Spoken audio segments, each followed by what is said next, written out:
Hi, this is Dave Clarke. I'm a record producer, a DJ. I also have my own radio shows, Saga, which is more alternative, Whitenoise, which is techno and electro, and right now you're listening to the Liverpool Connection Podcast music and football episodes.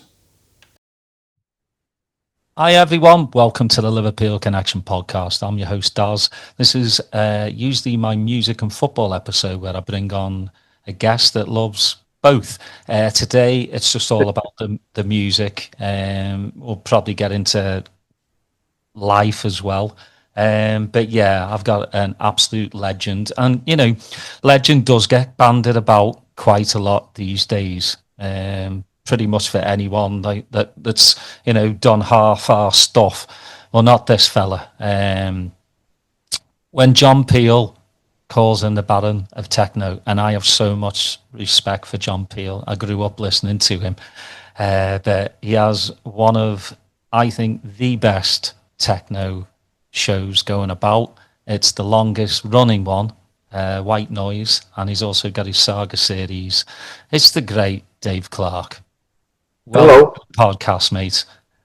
I'm blushing, but okay, thank you. I know you don't do too many of these, and I pretty much probably know why. You know, it's just you get asked the same questions, you know, probably all the time. You know, what's your favorite record? Like, you know, blah blah blah. But you know, I try and do a little bit different and try and delve a little bit more into your past and stuff. My first question for you, I always like to ask my guest is, you know, what was playing in your house as a kid, like your mum and dad? What was their style of music? Did it have an influence on you growing up? My father, I seem to have inherited, hence my studio, I suppose, really into hi-fi and technology. I mean, we didn't sometimes eat very well, but there was always a good stereo going down.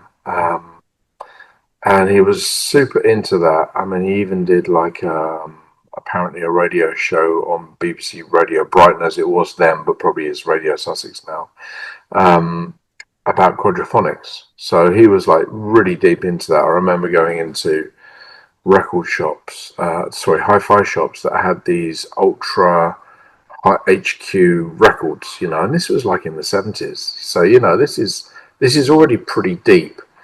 And my father would talk a lot about music technology to these people, and I seem to remember them playing like Supertramp, Breakfast in America, and some ultra high HQ vinyl in the 70s. You know, now it's like de rigueur, you know, everyone ultra HQ, analog, bypass the digital delay, so it's straight to analog, cut straight to disc.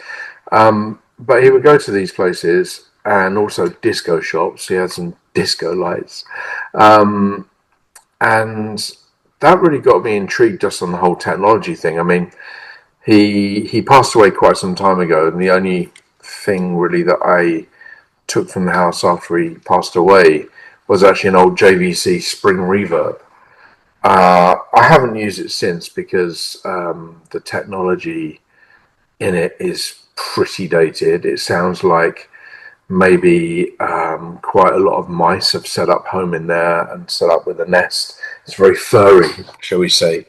Although I did ask Waves when I used to be their ambassador if they would be so kind enough as to digitize it for a cute plugin, but they denied it. But I did keep that because it sort of reminds me of, you take stereos for granted, you take Bluetooth speakers for granted now, but what he was doing, he would get a car speaker, right? He would mount it facing into the wall in the bathroom. Now, it's already sounding luxurious, so for those of you that think this was a luxury bathroom, it wasn't.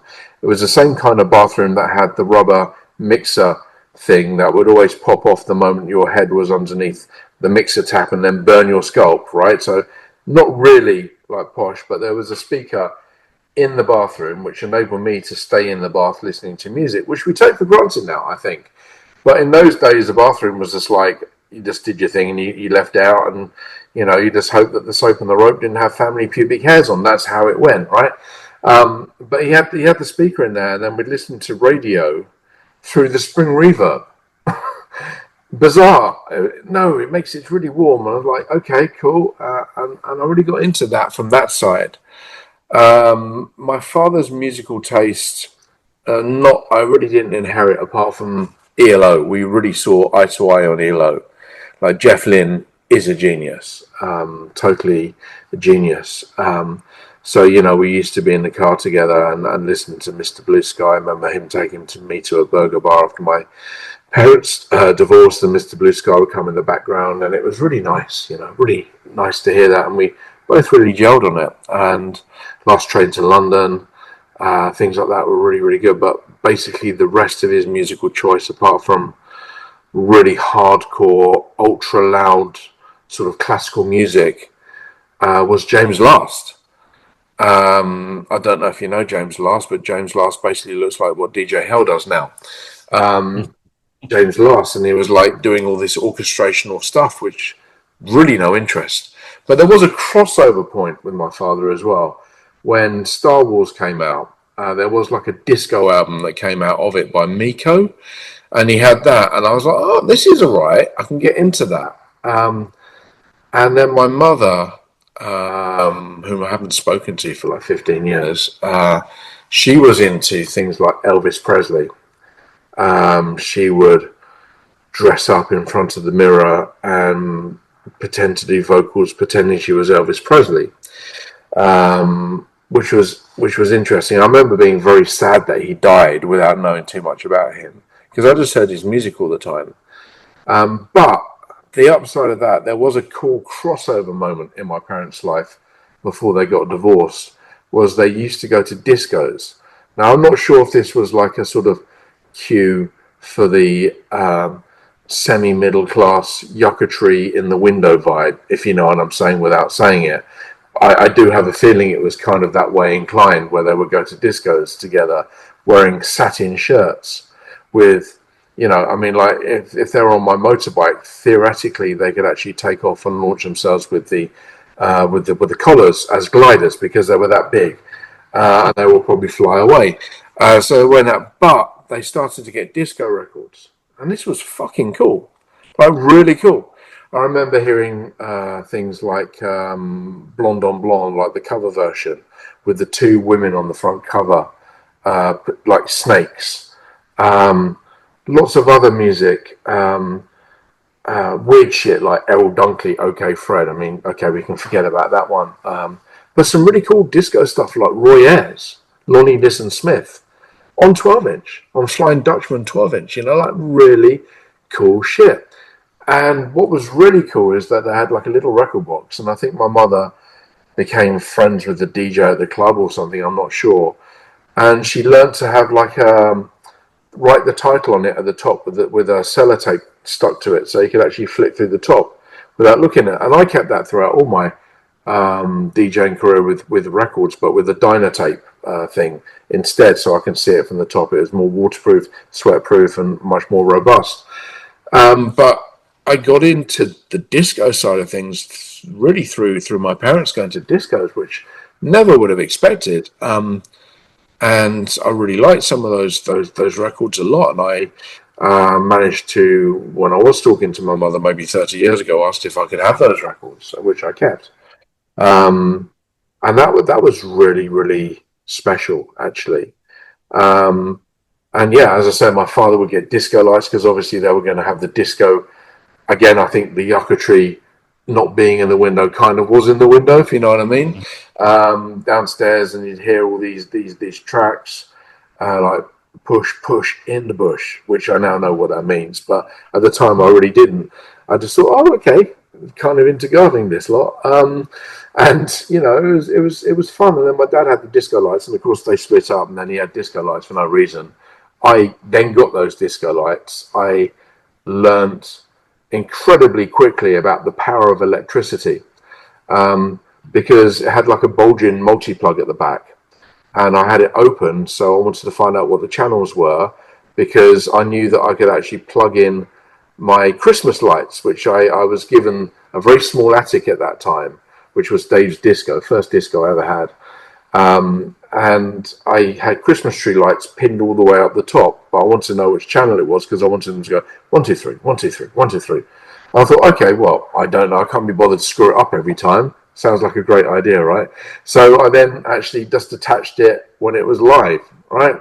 I actually just missed the exit hole of the attic with an electric shock, and from that point I'm super fucking careful and I triple check everything. But yeah, that's basically how I first got into music. And my father did have an organ and a sort of portable JVC Nivico tape machine, and I had lessons on a piano that was left from sort of a distant nan or something, and I couldn't do the piano. It actually made me very, very upset. I had to have like corks between my fingers to stretch them out, and it just really hurt. It wasn't nice.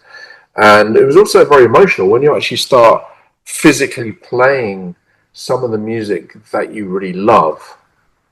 It was too much for me, actually, and one of those tracks was Summer of 42, and I was learning to play that, and it was weirdly too emotional for me to play, so I didn't stay with pianos for very long, and they realised that was going to happen. They got rid of the piano, which I think my father was quite happy for, because then it meant he could have an organ. He could play, actually. He could play both keys, different keyboards at the same time, and the foot pedals. He could actually play, and he did that throughout, even when he had Parkinson's, which was quite incredible. And he got an organ, and then the organ came with what I believe Dave Smith, or no, not Dave Smith. Who was the guy that I interviewed for? It will come to me later on. I interviewed a very famous guy that used to do drum machines. He used to call them the sound of crickets, and it had all these like sounds in the box of like bossa nova and weird rock thing. And you could play them at weird tempos, and then all of a sudden the weird digital glitching in between the beats was so interesting. So I would slow it down, record that, and then try to overdub on the cassette.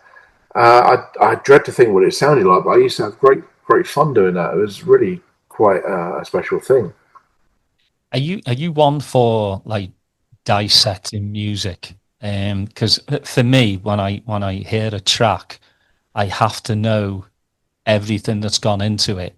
And a big thing is like Richard Aphex Twin, he loves to take synthesizers, take the backs off them and rewires them. Are you kind of that kind of nerd when it comes to... I was, to a smaller degree.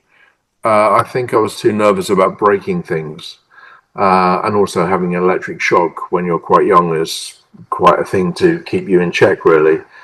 But I did open some things up, like tape machines and things like that, but not too deeply. Fun fact, by the way, I was the first person to review Aphex Twin. I had to fight Mixmag to get that review in there, by the way.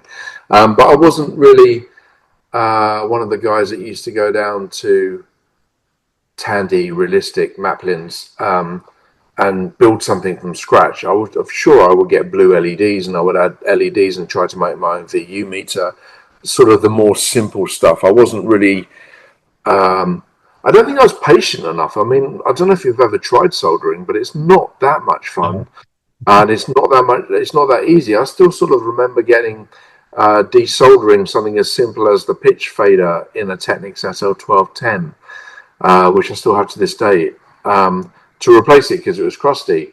And I remember getting like a whole PCB board jammed right in between my thumbnail because I didn't do it properly. And I remember the smell of what was then leaded solder, so it wasn't much fun. But I did tinker a little bit, but not in the deep way. What was really interesting was that about 5-6 weeks ago, someone got in contact with me that used to live in the bottom of my street, and we used to skateboard together. We used to do like the catamaran and the coffin and all that sort of stuff down what I thought was a massive hill. Was actually the thinnest, tiniest hill. If you go back there, you'd be lucky if you could actually even roll down there. But at the time, it felt like Mount Everest, and when you're on wheels, it was like, wow, freedom. And he was really into, really into doing synths, making synths. And I think it's also just a question of cost and not having the patience. So no, is the short version of that. Sorry about that. Well, my dad was a rocker. He's a brummie. Went to school with Ozzy and loved his Deep Purple, Black Sabbath. Me mum was the soul, just like your mum. Loved Elvis, the Beatles, and just anything Motown. But yeah, it's weird because the disco side came out of him as well, and Wow. from a rocker and from a soulstress. I just remembered Blonde on Blonde, Whole Lot of Love. It was the disco version, Whole Lot of Love. Sorry to interrupt, but yeah. Yeah, it's just crazy, I would hear these guitar, and you're just like, what is that? Because I never heard that in my house. But then New Year's Eve, all my family would come over, and then the disco records came out of nowhere, and you're having a disco, and then the same, we had the lights as well. I'm like, where are these coming from? But it gave me. Do you remember the pulsonic lights? I do, yeah. You can get them in Woolies, and then basically the light bulbs lasted maybe 1 or 2 sessions because they would burn at volcanic temperature. Mm-hmm. Yeah, you wouldn't want to touch them. No. Yeah. It's just it brings me back, to some great memories. New Year's Eve for some reason too. My family would dress up in these elaborate outfits, and just who are these people? 364 days a year, they look like normal people. And then that one night, you're just like, why are you in a clown costume? Why do you look like a Turkish carpet salesman? Yeah, it was just bizarre, but the music was. I already smell the warnings, Avatar. Yeah. Snowballs for everyone. I already smell it. And if you're lucky, a Black Forest Gatto. Yeah. God, they just bring back so many good memories, because your family's together, everybody's healthy, everybody's good. But yeah, that was my introduction, every year to a couple of disco records, but it stuck with me, just because it was funky. It was something I'd never heard before, because growing up for me, I'm a ska boy just like you. I mean, I loved the jam, because as a 10, 11-year-old kid from Liverpool, I had that angst in me, and Paul Weller used to bring that angst out in his lyrics, and I was just going, they talk to me. And just like the Clash and the Damned, Sham 69, it was just something different from what I heard in my house. And I know you're big on, punk as well. Yeah, that's kind of what happened as well, because obviously, disco kind of died out. Disco duck killed it. I'm still waiting for the disco duck to kill the commercial bullshit techno right now, but I think it's going further on. It's like corporate cock techno. But yeah, I mean, punk was happening. I was a little bit too young for hitting punk the first time, but I did have a friend who was deep into skateboard culture, managed to get the magazines from America, and really was deep into it, and had super cool board, I think a gold sparkly helmet, which would have been so fucking South Coast, West Coast of America. If you remember, how the Dodgems used to be painted with that sort of gold fleckle. He had that, and he was fearless as a skateboarder. I really wasn't. He was fearless. And then we'd go back to his house, and then I got into BMXing. But we go back, which is good because his parents got divorced and he lived far away. I had to get there, and skateboarding just wasn't an option, so cycling was. But I would spend a large amount of time in his bedroom just listening to his music at that time, because he was a few years older than me. And, he broke me into things like Derek and Clive, right? Which, Derek and Clive is punk, it really is fucking punk humor. It's no, they put Peter Cook on the B-side of one of the Sparks records, because, it was punk humor. It was before Not the 9 O'Clock News. it was actually deeper. It's just more sort of politically aware and less sort of teenage, and it was also a bit bitter, which is good with comedy. So we listened to that, and then it just immediately then get out UK Subs album, and then we listened to that, and it just seemed so natural that the two would go together. Of course, right? I mean, and for those of you listening, you don't know, like Derek and Clive, right? Derek and Clive were like Peter Cook and Dudley Moore, and it's even made it into a guy called Gerald record, like Voodoo Ray, because he didn't have enough sampling memory to say Voodoo Rage, so it's Voodoo Ray. So we were listening to all of that, and he had 7-inch records, and it's like, yeah, this is better than disco. This is where I am. Disco's fun, but this is like, there's shit in here they're not teaching us at school. There's things that we already feel, but we don't know the words for them or put them into motion. Things like XTC making plans for Nigel.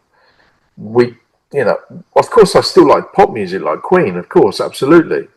But hearing XTC making plans for Nigel, and then weirdly seeing them on a TV South thing in the afternoon in their studios, it was just really interesting. The Jam, I was into the Jam first album. Eaton Rifles is, I don't even consider that to be mod. I just see that as punk, really, because it's just so politically aware. And it's ironic that I get so much shit for chewing gum on stage when these were my heroes, like how he could ever, spit the words catalyst out of his mouth with a piece of chewing gum in there. It's like, it's cool. And when you see the Damned just chewing gum and shit, it's just like, of course it's American in a way, like, not bothered, but it's not. It's also making your own statement. And the Jam was really cool. But then I was like the friend that I told you about that I used to go skateboarding with, that used to build their own synths. We didn't go to my house very much because of what was going on with my personal situation with my parents. But he went to my house, I think, twice, and he said, you were like 11 or 12, and you had the Psychedelic Furs, you had Contact Angels. Shit, that just makes me feel really proud of myself that I managed to get it right. But I'm going to be completely honest, like, some of the things were just lucky, Some of the things were just lucky because, like, I saw the Psychedelic Furs album cover. That's what suckered me in. I felt, I'm going to like this because the album cover, right? And then it's been a classic album. I only got to see Psychedelic Furs 6 years ago for the first time ever, and it was an amazing experience. I still got like a drum head from the concert that I bought at the end that's in my toilet of fame. But the Damned, they just really came out to me in such a big way. I had Captain Sensible, my festival radio. My first time I was on radio, they gave me a chance down there. Had him on there as a guest. I've only ever seen the Damned in the Netherlands. I never saw them in the UK because I was too young. And in Brighton, not a lot of things happened when I was there. Actually, when I finally had money to do things. So I've seen them here in Zaandam. Seeing the Damned in Zaandam is just amazing. I pogoed so hard I couldn't walk for 3 days. And I've seen them a few times here with the Ruts. The Ruts, another favourite thing of mine. But the Damned, their lyrics, they were just teaching me about what's up with the church. And I was at school being taught that the British were jolly good for bringing democracy to the colonies and cricket and justice. Fuck off. We were just being indoctrinated by a government curriculum. It was shite. It was utter fucking shite. The same shite that's happening in America right now, like we're the best in the world, is what we were hearing as kids. And yet we were going downtown in the 70s and it was called a car park, but it wasn't a fucking car park. It was NCP taking over a still bomb-damaged site from the Second World War that there was no money to redevelop. And I think Phil Oakey once said that punk was the end of the Second World War. Finally, because I know you're a Scouser and all that. Beatles did nothing to me, right? Apart from when they were on drugs.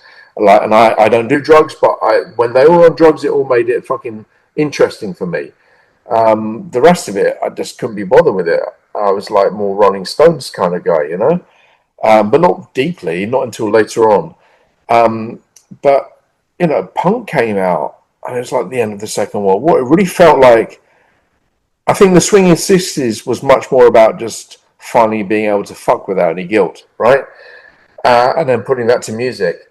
But when punk came out with all the sort of anti-authority, which was right, you know, I fucking hated Thatcher.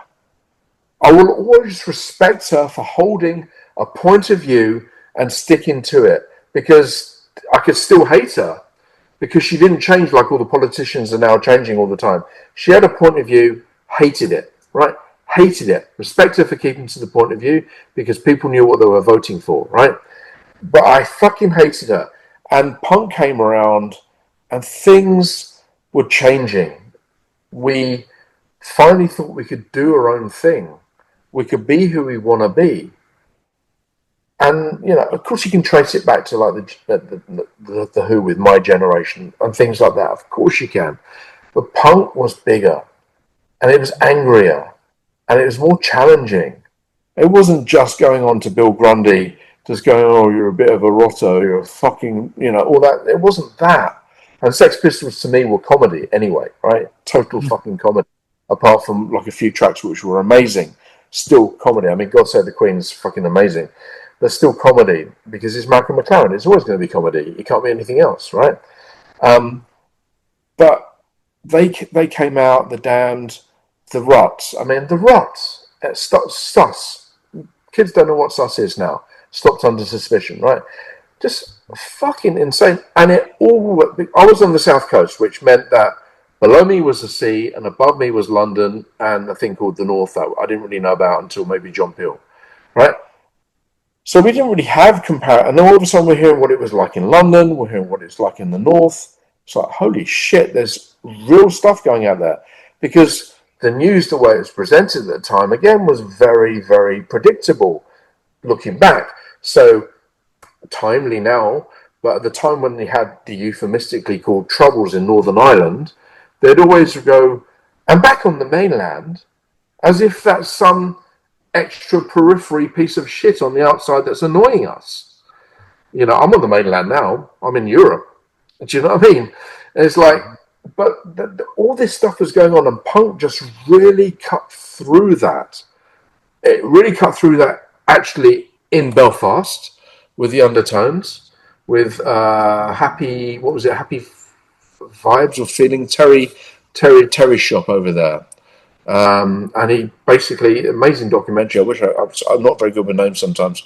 But amazing documentary of how it broke down some of the bullshit political stuff, divide and conquer, that's always coming up.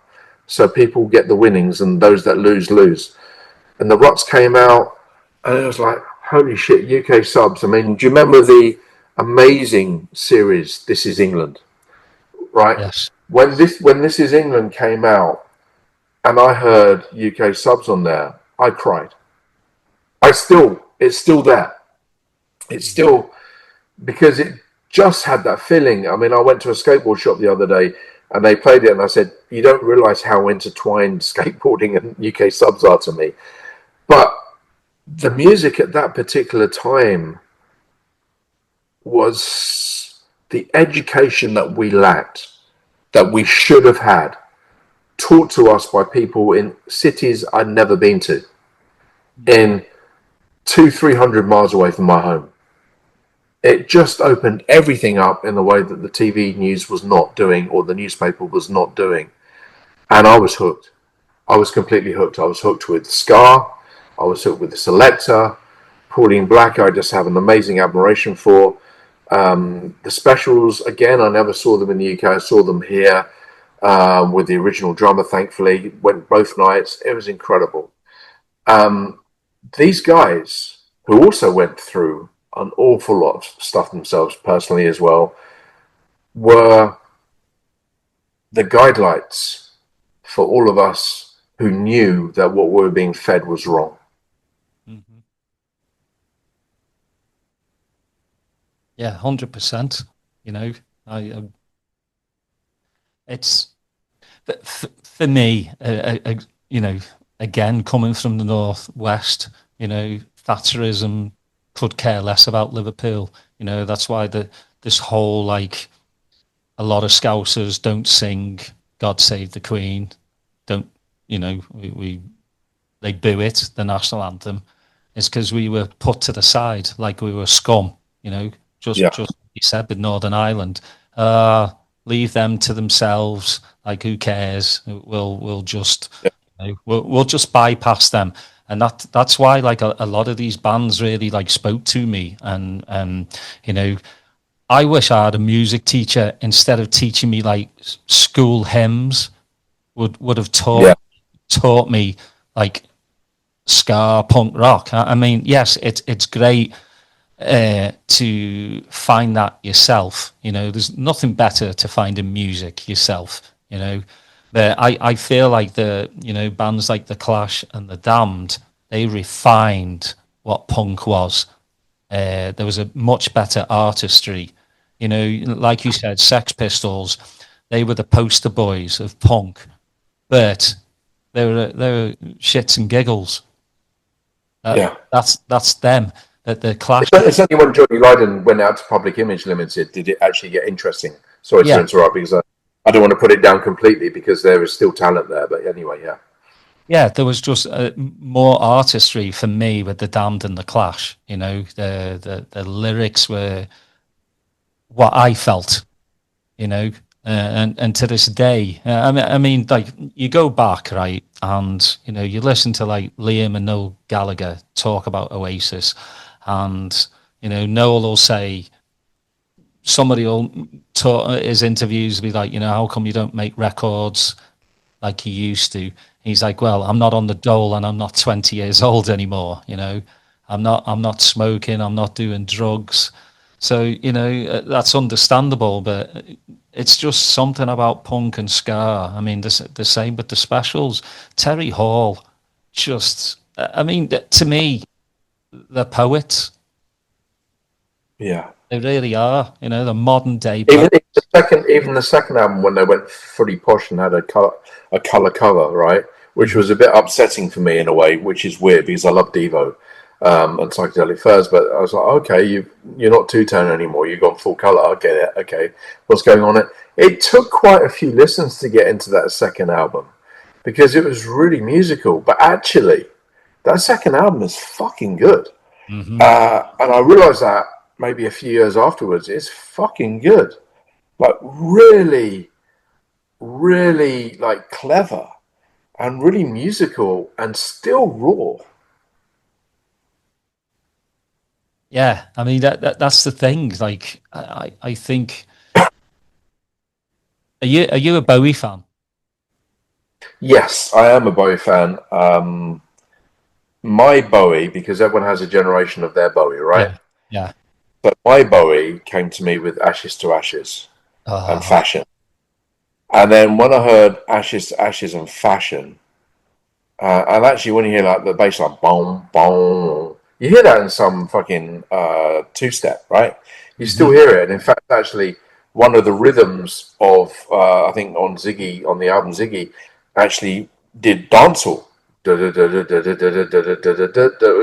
found that out the other night. I was like, holy shit. But back to Bowie, yeah, I mean, like, both for me, like, Fashion, Ashes to Ashes, how he linked the London club scene together. I mean, I think he learned from Warhol, but he wasn't as arseholey as Warhol by far at all.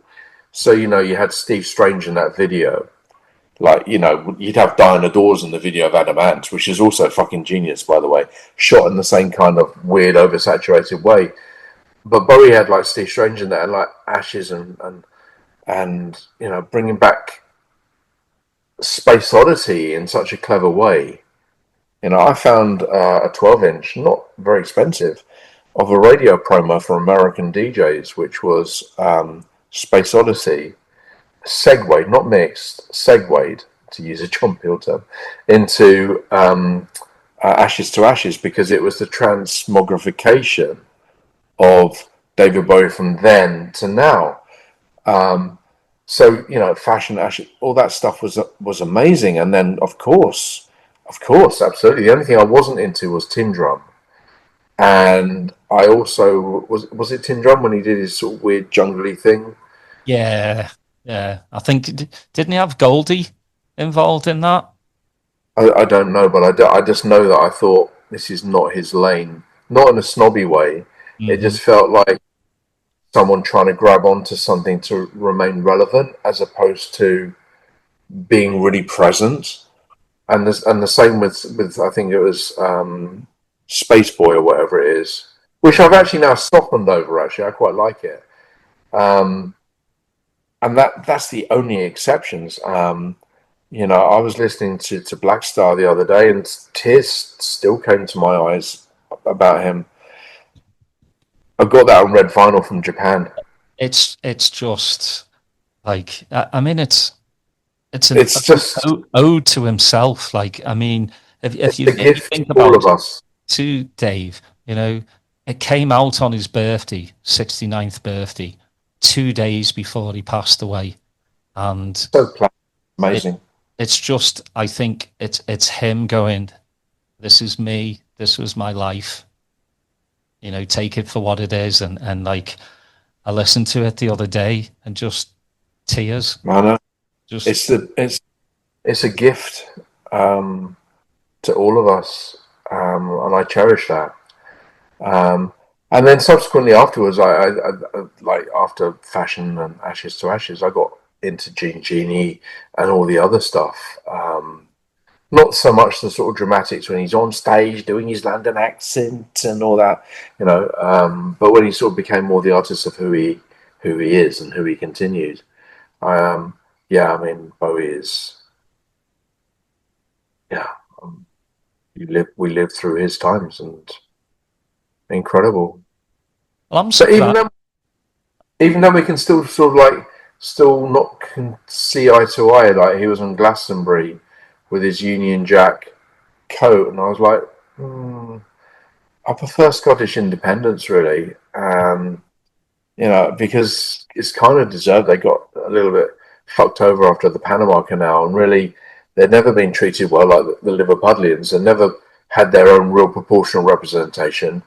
Um, and so I was like, really, Union Jack, really, And then of course, coming through Victoria in the back of a Mercedes open top, doing his, you know, Elon Musk thing. It hasn't always been on the right side. Um, But we all make mistakes. we do, yeah, of course, and it's important to see how people develop, because if you recognise them and you become a wider human being, which he so obviously did,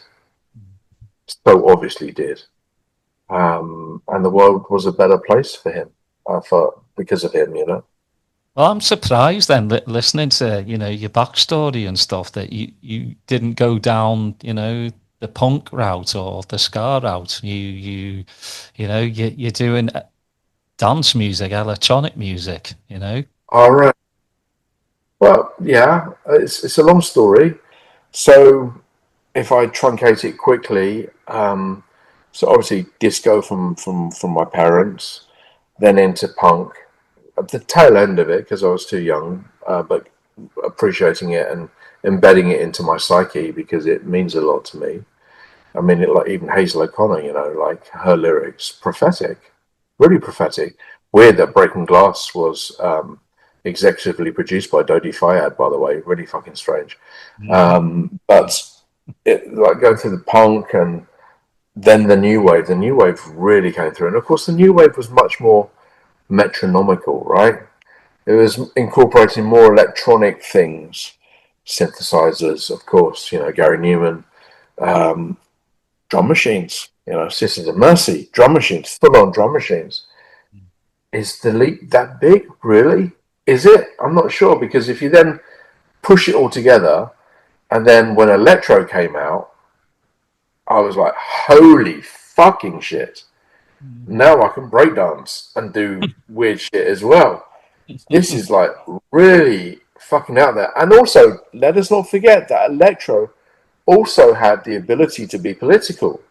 You got Reaganomics, High Inflation, like great lyrics. And then of course you had the Fatback Band, incredible fucking lyrics. Is this the future? So that shit is still going down, and the early hip hop, not the shit that comes out today, but the early hip hop was absolutely about social commentary and revolution. And I learned from that. It's like, so all of a sudden it's like, I'm not just finding out what's going on in the north, what's going on in Northern Ireland, what's going on in Scotland, but now I'm finding out what's going on in the inner cities across the water. And I was taking this, so it's not really that far a step. If you just go put two records on next to each other, well, how the fuck did that work? But it does, because you go through all that. You go through The Cure, The Walk, you go through New Order. I'm already deeply into electro, I'm into hip hop, and then all of a sudden, dance music comes out through Chicago. For me, techno didn't start in Detroit. I know that's a really hard thing to say. The name started, the sound changed, but it started in Chicago. It started with Hot Mix 5. It started with Kenny Jammin' Jason. It started with Steve Silk Hurley. Although, a lot of lyrics, but some of the dubs, Mickey Oliver, those dubs were like really fucking techno before it was called techno. And I loved that stuff. And when it came through, it was like, whoa, Mike Dunn. When all that stuff came through, it felt like punk, because the pressing quality was shit generally. A lot of surface noise, drum machines rough as fuck. People just doing their own thing because they wanted to. That was punk. That was easy to follow through. Easy. And then when techno became named techno, then, the whole thing that started after that, with everything from like Claude Young, Dan Bell, Juan Atkins, of course. And, whenever you mention, I always try not to mention names, because someone's going to go, "Oh, you cunt, you fucking forgot to mention, you don't," and then they hate you for it. So please don't think that. There's a lot of music in my head, and I just think of what comes out first. But when the techno started to come through, that was really, really easy to go that way, because it felt good. Because I was also playing hip hop, funk, and soul. I was DJing in Brighton, and I managed to DJ at a Jungle Brothers gig, and everyone was doing the Buffalo stance when I was playing house music. But their biggest track at the time was "I Housed You." So, it really wasn't a big step and jump. It just felt absolutely natural to go in that way. And then, being a kid, I saw on the BBC randomly, because it's not like, we had the Radio Times and the faux leather thing on the living room table, so we could see what's on at 7:30, all that sort of shit. But I just randomly watched a documentary on the BBC about hip hop in New York, featuring cool DJ Herc with a big fucking cowboy hat, and I think a Cadillac. I'm not sure what motor it was. Big white Cadillac with speakers hanging out the back. And I was like, "Fuck, I want to do this. I really want to do this. This is where I want to go." That was because I tried with punk as a kid. I'd build guitars out of Lego and then smash them in front of my parents. I don't think they were too impressed. I couldn't afford a guitar. There was already a record deck in the house, right? So it was obvious which way I was going to go, because disco was already in the house, right? So I was obviously going to go in that direction. And, it just felt really natural. And so from the cool DJ Hurt and the hip hop, because I used to work in a shoe shop, and I used to have headphones on and surrounded by really wonderful women. And I wasn't interested, because all I was doing was listening to my headphones playing hip hop. And I was doing this all the time on my leg, and they thought I had rabies, because I was constantly scratching like that. "What's wrong with you? I'm scratching." And they didn't understand what scratching was. And I was like, "Oh, we better stay away from him. He's obviously got something contagious." And then I explained later on when I was in the stock room, because I could play it out loud, and they sort of understood and tolerated me. But it was obvious I was going to go in that direction. And then DJing, I started off with birthday parties, like you do.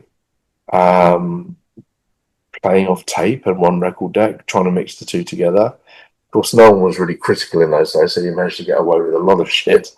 And then I was invited to do the roller disco down in Brighton, which I did. And then from that, I managed to do a wedding. I won't do any weddings anymore. And if anyone ever asks, I don't know if you know Ruth and Eddie from Liverpool. Eddie danced. He's like a friend, I think, of Brendan Long.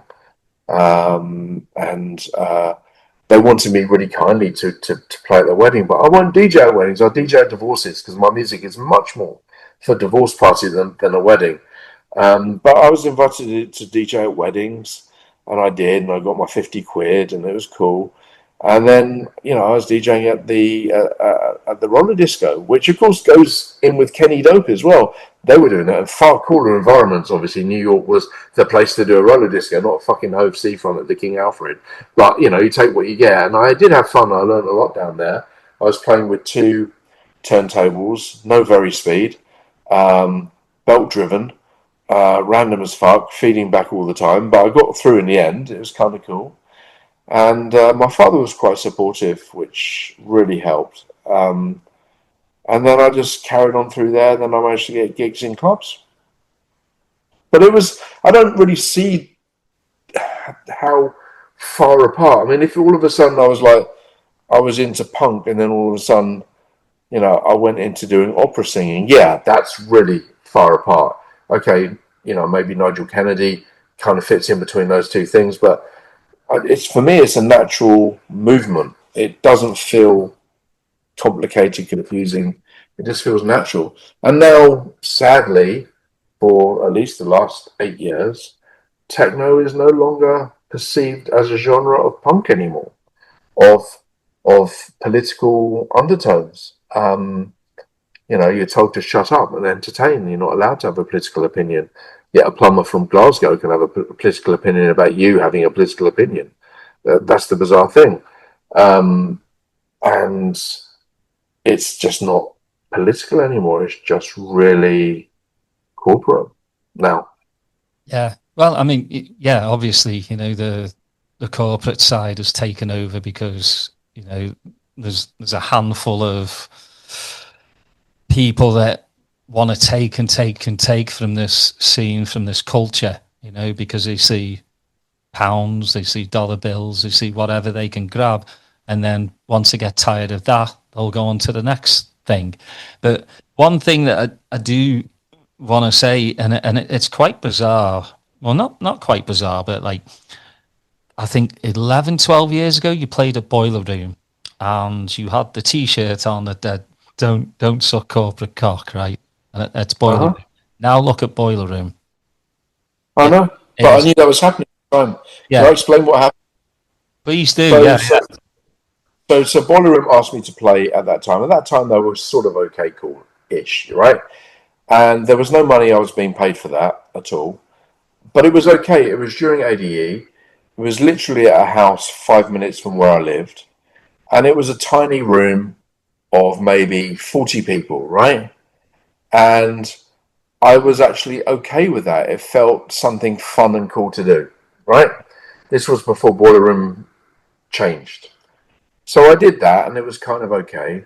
And the reason why I wore that T-shirt was it 2014, 15, 16, something around that time, right? Mm-hmm. And I saw what was happening. First of all, it was happening with SFX. I saw the corporate jaws opening and consuming more and more and more. And I'm actually going to name the name now because it doesn't really matter. So my favorite festival for a very, very, very, very long time, who I was incredibly proud to be part of, I would do radio shows in there because I wanted to support, was Awakenings, right? It was Awakenings. And I was, like, for me, it was the best original techno festival that the world had, that I knew of, okay? But I smelt it was changing. And I think it was the first year they were going to do ADE because they completely avoided it, which is okay. And they wanted me to play, and they wanted me to go out on the boat and talk about it. And I just felt this is all not right. This is all going the wrong direction. I felt it and I smelt it, but I didn't doubt it. I just smelt that it was bad, that it was going in a very greedy direction. And then when I saw pictures, I think of the then owner with the owner of SFX being impressed about flying there on a private plane and all that sort of stuff, all the stuff that I fought against when I was signing big record deals, right? I fought against it. I just wanted to work with good people.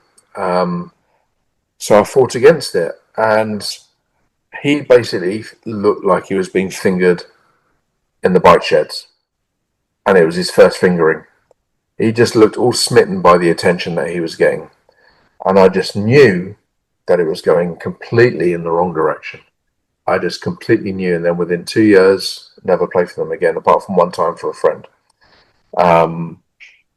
And that really makes me sad. And the reason why I wore that T-shirt at the time was just down the road from that was a big party of an SFX takeover of another Dutch group, which I knew would consume everything eventually. Because there's this weird thing in the Netherlands. I call it the Albert Heijn scheme, where Albert Heijn is a supermarket and basically they're almost in every single corner, everywhere you go, right? And that's what's happened is like everything gets eaten up. So it started off with like small corner shops, which I still go to, small corner shops, and then small supermarkets, mid-sized supermarkets, then massive supermarkets. And then the massive supermarkets dictate the terms, take everything, lower the cost base for themselves, increase the profit. And that's exactly what happened, in my view, at least in many countries, but specifically in the Netherlands. And what I was surprised by and shocked was there was no Monopolies and Mergers Commission overwatch over this, because it's a very profitable industry, right? No one's unionized over here, but it's a very profitable industry. And I was like really surprised by it, because you have certain countries, like France, for example, super protective of their culture. And you still have very independent small festivals doing their thing. And now you look at everything, and this is in my view, it's gone to shit. It's really, really gone to shit. And I believe that they had the power and the ability to actually stay independent and stand for something. And around that time, like 2 years earlier, I was asked if I wanted to do my own festival from another corporate backer. I had an okay relationship with them. I'm not going to put them down. But I declined, because at that time I was super happy with working with Awakenings. I didn't see the point of doing something to step up and compete against something that I already liked, so I can have my own name above it. I just didn't want to do that. And I'm still happy that I didn't, even when I decided not to play for them, because like the whole scene over here is very, very corporate. And there's a few independent players still, and they get given a hard time, and some weird rule will come down on them that doesn't come down on their competitors. But it's really, so I wore it then because I smelt it, because at the time I first wore that T-shirt, which was obviously on the Archive 1 album, I wore that to reassure. I found that shirt in Brighton in a place called Air Street, and I thought, that's me. I've got to have that shirt. And I wore that to reassure people that despite the fact, now there's a big irony that's going to come around here, that despite the fact that I'm signing to a major record label, I'm not going to be doing corporate blowjobs, right? I'm going to be doing what I feel. And I had the backing of the whole team. And one of the members of that team, the A&R guy, who I really loved working with, really supportive, really some of the best. I remember when he told me I was in Dublin that he wasn't going to work anymore at Deconstruction, I was really shocked and sad. But that was James Barton. And James Barton is the head of Superstruct, KKR. So that's how, 30 years, 35 years of music industry transpires. Well, how do you feel then? Because at least because where you are, like, you have these tiers of DJs and producers. You have the opportunity to kind of pick and choose where you want to play, while these young DJs coming up, they kind of feel that they need to play these corporate, brands to get their foot in the door. I mean, what's your view on that? Because, I feel that you have never changed your stance. You do what you want and you don't care what anyone says, but a young DJ... I do care, actually. I know it's a nice thing to look like I'm impervious to criticism. I do care. And sometimes it can be quite hurtful. I'm a human being. And so I do care. And that's precisely why I do what I feel is right, because I do care. And I have a great set of fans that will follow me and not allow me to stroll off that path anyway. Oh, no, I mean, I didn't mean like you don't care. I mean... No, I know. But I do care what people think, because I'm a human being. Yeah, of course. We all have feelings. But what are your thoughts on, kind of an advice, for younger DJs that want to move up in this, in the dance music world? So I teach at a school, a conservatorium. I used to teach at the SAE, which is the School of Audio Engineering. That has a different thing to get people's foot in the door. Basically, they have to pay a price and they get in. Whereas the conservatorium is kids that have to pass tests and show willing and ability. Whether or not that's the right thing, it's just a different thing. But they're committed. So I teach kids, and I teach kids for, I think it's like €40 an hour before tax. And I do that for a few reasons. And so I still struggle with it. I do that for a few reasons. I could have been one of these absolute cunts and released a video masterclass, they call it, right? Released a video masterclass. All these people that do that kind of thing probably don't even pay tax, right? So it's just another income stream that comes in. I didn't want to do that because there's no interaction. It's just dictation. And it just left a bad taste in my mouth. If you're going to do a masterclass, and you're lucky enough to be asked to do it, then do it with real physical people in a real room.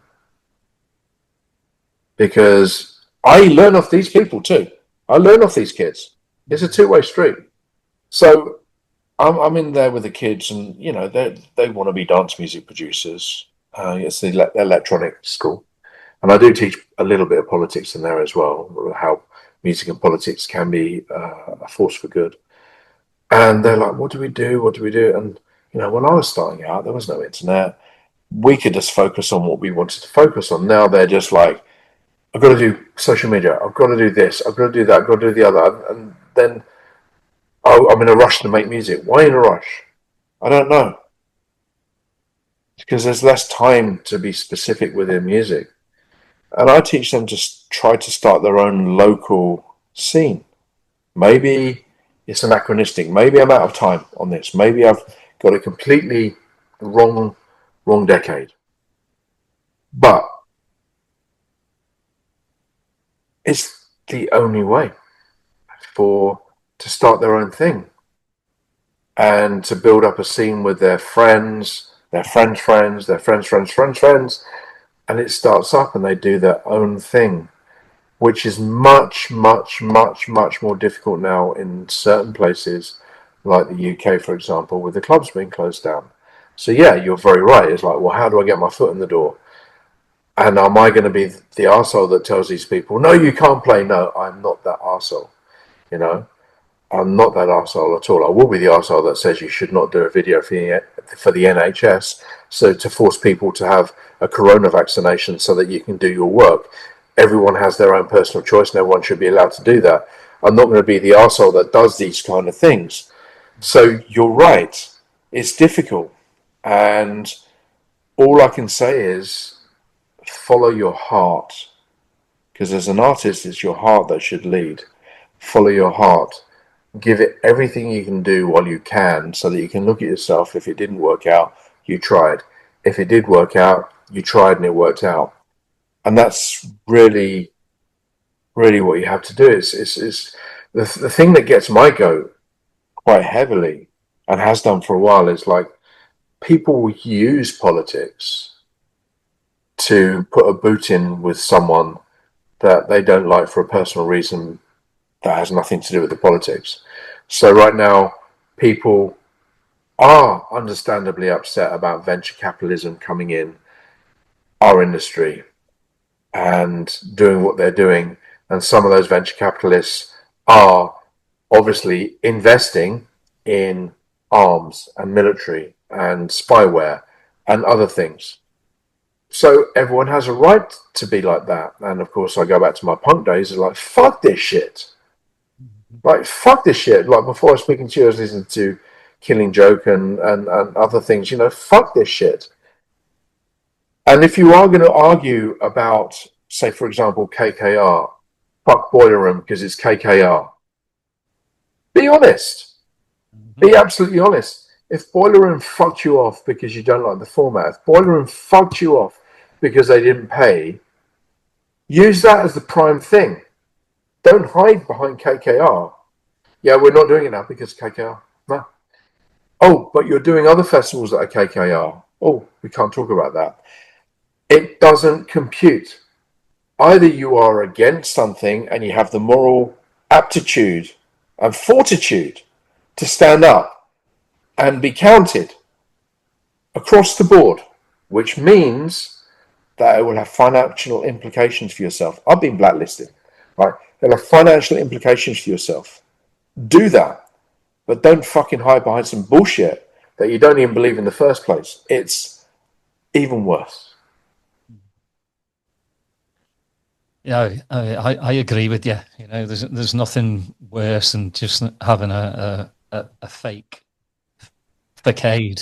You know, so if you believe in something, believe in it wholeheartedly. Yeah. You know, that's the thing. What I do like about a lot of the stuff that's happening, like in the UK, is these pop-up little parties that are going on with the youngsters. You know, they're in a laundromat, they're in a fish and chip shop. They're doing anything they can, and I love that. And you can tell that they love what they do. They love the music. That's the only way, like, I can see things getting a little bit better. You know, the big, you know. All I would say is never underestimate the UK musically, ever, because every time there's a political shitstorm, as a nation, we have the words and the attitude to fight against it. We might not be in yellow jackets at Place de République every Sunday at a specific time, but we do have the words and the attitude. And like the moment that Brexit happened, the moment that the Conservatives fucked everything up again, I knew that punk music would come through somewhat. I'm not talking about the bigger players that we all know and see, because sometimes I do feel that they feel they have to have a political statement to say something to prove that they are the tip of the iceberg, whereas actually in essence they don't actually have to, because you know they're already there. And there's a lot of youngsters, as you say, that are in bands now, or you know, doing things in laundromats. It sounds cool, actually, and they will come through, and that will happen. That will happen, but it's much more difficult now than when we came through. It's much more difficult now. Yeah, we got shit wages. I mean, I remember playing in the club and I was getting £35 a night before emergency tax. I didn't even know what fucking emergency tax was. I assumed it's putting into a nuclear slush fund just in case we got obliterated and then we can actually have some iodine. I had no fucking idea. It just meant you had two jobs and they didn't understand how to do it. So they took even more off you and then paid it back, which they never did. So, you know, but we did have venues and we could talk to curmudgeonly venue owners and say, I can bring people into here. Well, okay, if you do that, then you can do that. And then they treat you bad, but you've already made a name and you can go on to the next venue who likes you. You could do that, and that was cool. Now it is going to be a laundromat. It is going to be a fish and chip shop, which makes me think of Quadrophenia. We are the mods. We are the mods. But it's going to be that, because there's no venues. There's no grassroots venues really anymore. They're constantly being wiped out in the UK. But the attitude of people in the UK will still fight through this. I'm so convinced of it. It's something, it's something that I hold proudly in my own DNA of the British thing, not the bullshit that I was talking about earlier on, that we were taught we gave justice and cricket to the world. Fuck off. We really, when we give a shit, we kick off. Mm-hmm. Too right, we do. For music-wise, we're inundated with music, like, constantly. Beatport has God knows how many thousands of tracks coming out every day. For you, because I've heard it from quite a few, like, DJs as well. When you get tracks sent to you, do you listen to, like, all of them? Because, like, there's some DJs that have people that actually listen to the tracks for them and then give them, the ones they think they'd play. Are you more hands-on? Like, because I know you probably get given so many promos every week. What's your thoughts on that? Because, I mean, for me, as a DJ, you got to listen. Instead of somebody giving you the records, like a mate going, yeah, this one's for you, this one's for you. What's your thoughts on that? You have an unwritten contract between you and the sender, and that is of trust.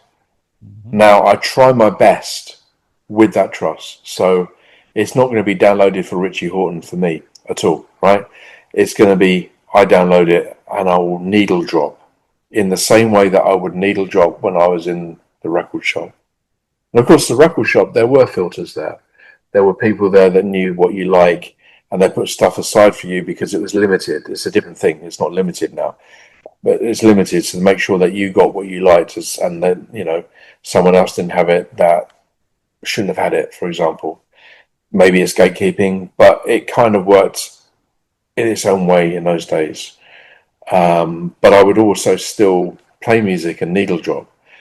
I get so many promos, it's impossible for me to listen to every single track. It's impossible. But I can get a vibe, which will be maybe 80% correct and 20% I'm going to miss stuff. I'm human. What else can I do?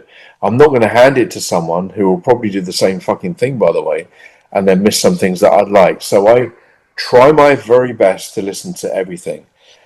I've advised certain labels, please don't give me a compilation of 37 tracks. Please, in alphabetical order. It's not attractive. It's not good. Try to know who I am and send me the stuff that works. Generally, anything that says Big in Ibiza, I do ignore, honestly. And that's about it. I get sent so many different tracks, and I am honor bound to try my best to look through them. It takes a lot of time. It takes a lot of time. It takes more and more time. One of the worst things is that there's quite a lot of AI produced music now. Mm. And that's, you can hear it straight away. It's depressing as fuck. It has no soul. But it takes a lot of time just to go through that, and but I try my very best. Electro is easier for me to listen to because generally the quality is much more my sound. Like, so the people that make electro generally send you the promos themselves personally. Less so on SoundCloud. SoundCloud's dropped off. Like 3 months, it's completely dropped off. I hardly have any messages at all. I have thousands of them, but it's dropped off. But the electro people, they know who I am, right? They're not making music for me. They're making music for themselves, but they know who I am. And that's easier for me than the techno, because I get so much sent. So much. And I try my very, very best. And then with the Saga radio show, that's an interesting one. I actually go the other way around. I do get sent things, and I'm very grateful for it. but I go researching. So I've just done a remix for a group in Germany called Whitenoise. Finished it last week, and hopefully it's going to come out soon. And I love meeting with these kind of people because when you talk to them, music is number one. It's number one, right? It's about music, and then nerding about technology, and then nerding about bands and being super excited about bands, and then sending videos and shit. You know, like I was waiting, talking about nerding, I was waiting to finally, because I've always been mid-project for the last year, I was waiting to finally update my studio computer to Tahoe. And I was saying to the guy from Twin it's like, well, when I get your approval, I'll update to Tahoe. And they said, we love it. Have you updated yet? I said, no, I was waiting for your approval.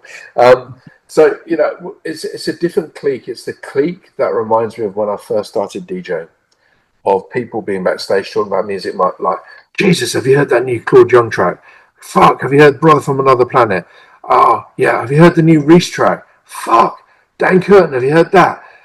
That was the real excitement. And now when you go backstage, of course, there are people like that.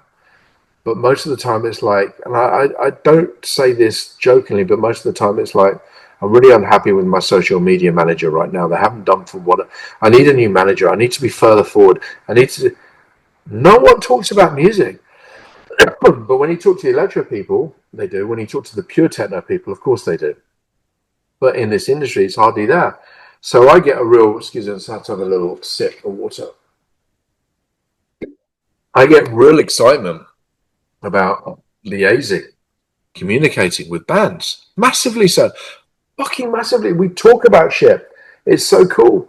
And so Twin said to me, how did you find us?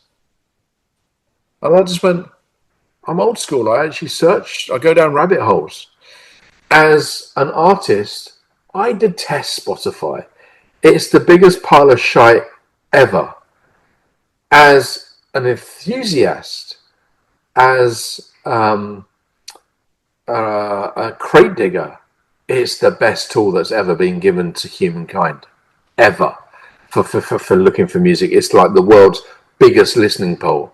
And if you don't save any music at all, the algorithm is really fucking weird, right? So I find shit going down rabbit holes. And then I found this group, and it's like, yeah, I'm old-fashioned. I do my research. I'm looking for things to excite me, and when I find it, it gives me the greatest joy. And then what happens is I'm listening to the music, I see what it is, I know what it is, and then I Shazam it, right? Mm-hmm. And then I look at it, 3 likes. This is gold, right? This is fucking gold. I'm going to play this because I love it, but I'm going to play this because it needs to be heard. And then I buy it on iTunes, and then sometimes I might get it on vinyl too, and then I play it on Saga, and then hopefully they get their 80 pounds or whatever it is per play that happens when I play on radio. And it's such an important thing to do. And of course, you know, I'm not going to completely diss someone else listening to the music, because maybe that person is so sycophantic of the DJ that they lick the floor they walk on. They know everything because they secretly want to be that person. So there's some weird emotional contract going on there that's never going to be fulfilled. And that's rather tragic too. But no, you have to, it's really important. And also, a guy from Brighton just came up randomly to me on Facebook. I'm probably doing myself a disservice now. I'm going to get a shitload of emails. But they said, can you remember what this track was that you played on Whitenoise 700 live from Dublin? I think it was like the boom. And I went, okay. And because I have a digital record of everything, I thought, no, he needs to know. The artist of music that I played needs that person to know, because if it's another person that loves their music and then they write to them, then the circle's complete. And it's a contract. It's a contract. You're there. You know, you don't pay for the music anymore most of the time. You get it for free. So your contract is to make sure you give it a duty of care. You give it as much listening as possible, humanly possible, as you can do with your own life, and you give it as much projection on different formats as possible because you love it. And any fucking cunt that uses that button on the Pioneer CDJ 3000X to hide other people's music, fuck off and die. Literally. You have no fucking right to do that. You're on stage, you're getting paid whatever the fuck you're getting paid, and you're hiding someone's music to make your fucking minute cock just a little bit bigger with a little bit of injection of some power. Die. Seriously. Fucking die. Music needs to be shared. Has to be shared. These artists are doing it more and more for love and less for royalties. Give them their moment of enjoyment, for fuck's sake. That's why I'm a big believer of Bandcamp. Just because, I love the Bandcamp Fridays where 99% of the money goes to the artist.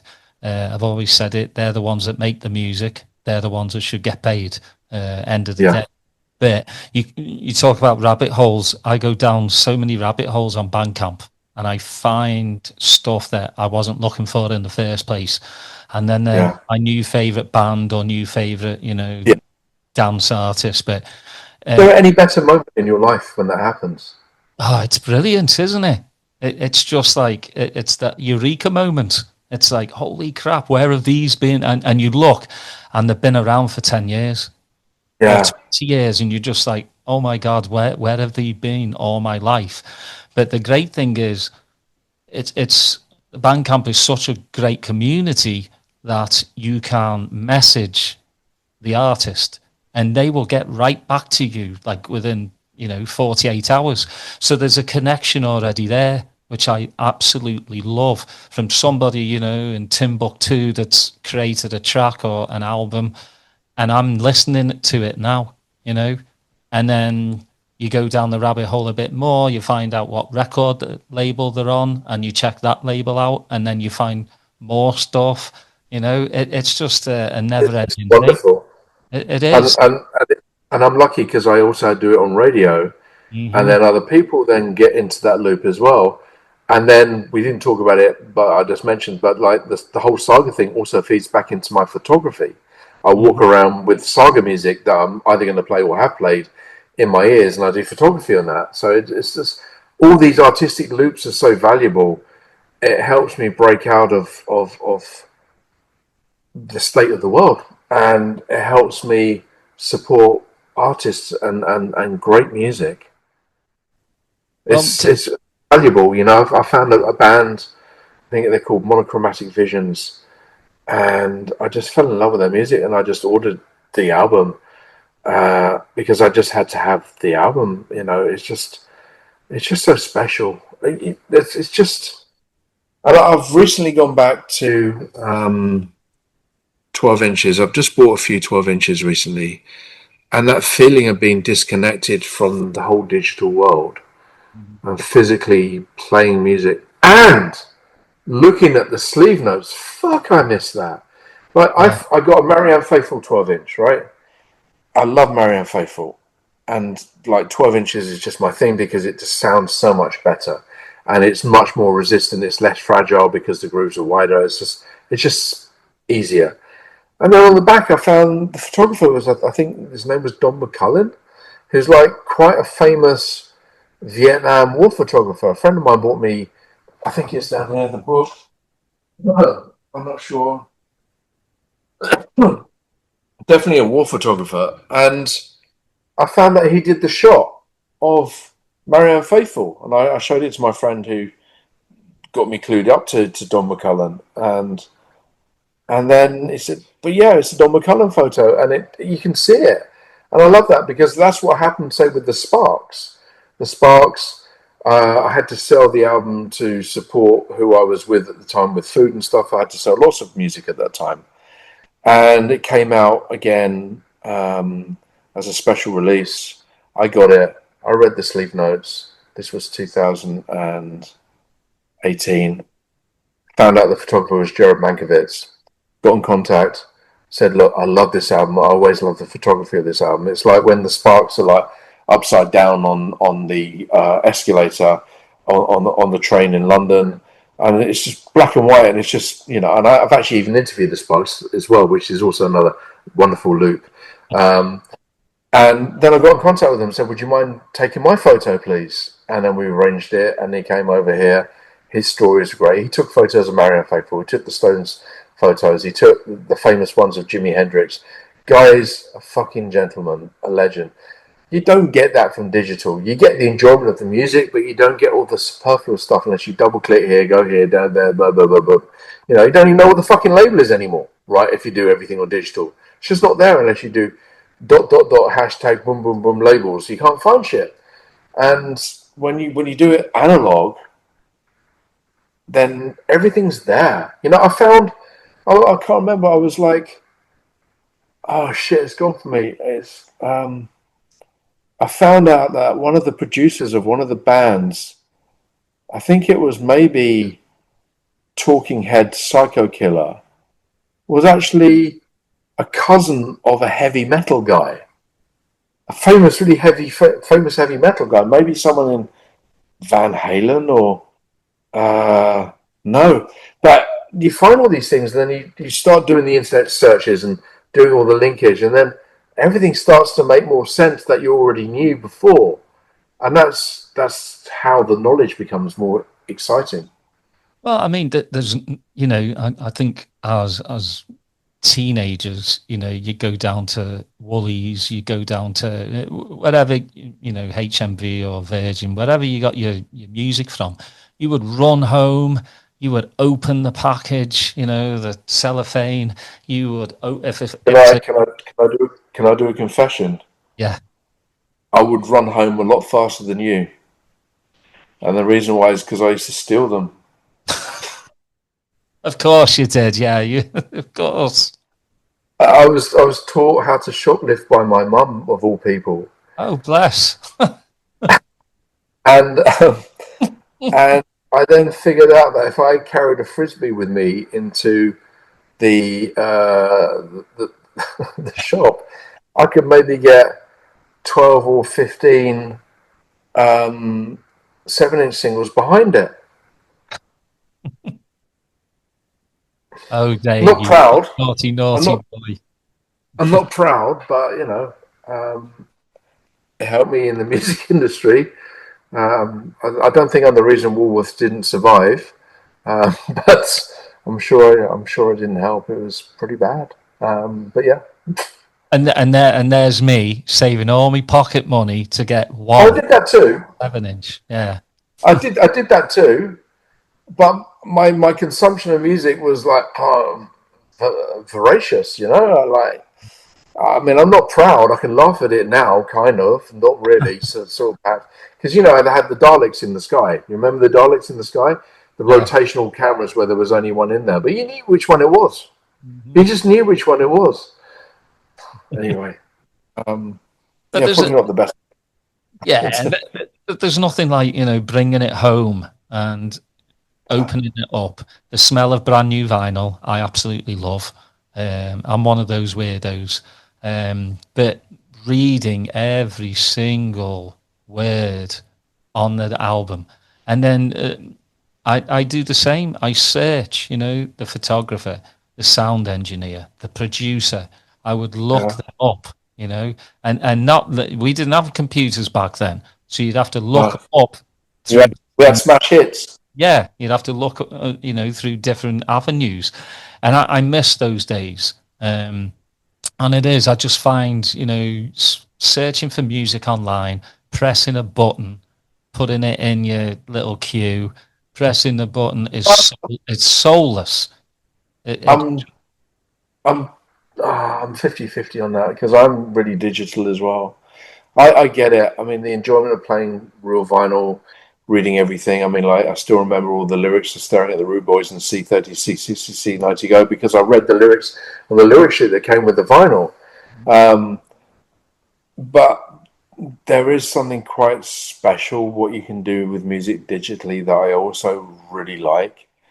And the fact that I have this amazingly big, world's biggest listening pool of music that I can dive into, and then I can actually physically buy it. I buy it I should probably buy more from Bandcamp. That's pretty clear now. But some of the stuff I can't find now, because, you know, some of the stuff's on major labels and it's just not on there. But I buy it on Apple, and then the artist gets money there, and then I play on radio and the artist gets money there, much more. But to be able to actually then decide, oh, fuck, I really love this track, and then you buy it, and then you incorporate that in the playlist, for me as a professional DJ traveling worldwide is unsurpassable. It's a freedom I always dreamt of. And then when I have the ability with stems through Serato to extend things and do things live in the way that Todd Tertial will do, like an amazing dub version of Roxy Music in the studio, I can do a version of whatever I want to do a version of for the radio quite easily now. And and it's live, it's seat of the pants. I'm talking live, I'm doing it live, seat of the pants. I would not change that professionally to go back to playing one vinyl into another vinyl. I just wouldn't do that professionally. But the enjoyment that I get from playing vinyl in a personal situation is second to none as well. And it'll save on backache as well, carrying those record boxes. Well, yeah, I've still got 2 hernias to prove it, but yeah. Right before, I also would like to talk about how you use the mixer as an instrument, because I zone in on especially the DJs I really like, and I watch them. It's not so. Of course, I love the music, but you really work the mixer as opposed to some of the crap that's coming out now, where people are touching the knobs like the hot potato or something, and not doing anything, But I always think you can't be perfect, Let's stop trying to be, perfection, because to me, it's all about the little imperfections and things, and it's the same as making music as well. You can start making music and you get pissed off, so you leave the room, but your equipment's still on, right? And then you come back and an accident's happened, and that sound that you were looking for is there. It's one of those happy accidents, and bless you for just and I think that comes from your hip hop days as well. It's just working crossfader, and it's just exactly, and through a lot of trial and error. So my first mixers were like your Tandy mixers, right? Battery powered. In fact, I was very lucky that a school chemistry teacher lent me a mixer for one school summer. So chemistry I failed, but mixing I think I passed. And he lent me that mixer, and then I managed to save. I did save up money. I didn't steal everything, by the way. Like my first drum machines took a large amount of saving up money. I would go in there with £5 or £10 every month, and the guy would let me have it for half the price because it just took too long for him to get the money. I did save up a lot, the best I could. But with mixing, so the first mixer, I was really into Jazzy Jeff, and the Fresh Prince, the live at Union Square was really fucking cool. Commercial, but really cool. And I think they did the transformer switch, and I didn't know what the fuck that was. And they said it was no internet to look it up, so it's the on-off. And I thought, oh, okay, it's the power on-off. And I blew the speakers because I kept powering it on and off. That's what I thought. I didn't realize it was the phone on-off switch. It was the power. It wasn't the power on-off switch at all. And I had to buy a new set of speakers. But I was into Marley Marl, Chuck Chill Out, also Mastermind from the UK on the GLI mixer, I think it was. I remember going up to see Morgan Calm when I was a kid with my bomber jacket with Cool D patches that my stepmom had sewn on for me. I was saying that I could do a better job than Mastermind. He didn't believe me. Rightly so. He just gave me a couple of white labels, which I was really, really, really chuffed with. But I learnt a lot from the hip hop guys. It's true, and I just wanted to work the music. And some people don't like that, and that's their prerogative. No problem. Other people don't like it because they can't do it, and fuck them. Seriously, it's whatever, just be honest. But the people that don't like it because it's too much, then it's also okay. The hot potato syndrome is based upon the lack of journalism, the lack of observational journalism, people actually speaking the truth as opposed to being paid. Most of the magazines now are paid for stories. They don't even declare it on social media anymore. It's a pay-for story about, it's a puff piece. You pay $5,000, you pay $10,000, you get a puff piece. If it fits within their criteria of who's going to be in there, you know, if you're hot and up and coming and it fits their criteria, you pay $10,000, you're in there, right? So they do puff pieces, and if they can't mix, or they do the sideways shuffle and weird shit where nothing's really happening, no one's actually outing them because they're all on board the gravy train of being bribed. They're bribed. Just be honest, it's bribery. And there's no deep observational journalism where you talk about a night. But it's also because no one's actually also really interested in reading it anymore, because no one fought for it, and the scene has now lost control of all of that quality control. It's gone now. I mean, of course, you have people that couldn't DJ for shit, like Pete Tong, for example, couldn't DJ at all, but his music choice could be interesting, and that worked for his crowd, and that was fine. And people would talk about that, but it was honesty. Other DJs could really, really, really DJ well, but their music choice wasn't that interesting. And it was always a difficult line to tread. And there was a craftsmanship involved in DJing, specifically within techno, which still exists. There are still some fucking great techno DJs out there. There's still some really good house DJs out there that blend beautifully, and create mood beautifully, and use effect in a different way, like Studio 54 vibe, beautifully. There's some amazing disco DJs. People like Greg Wilson, really, really talented, really cool. So there's still some good people out there, but they're not spoken about by the press anymore, and they're not read about by the people anymore.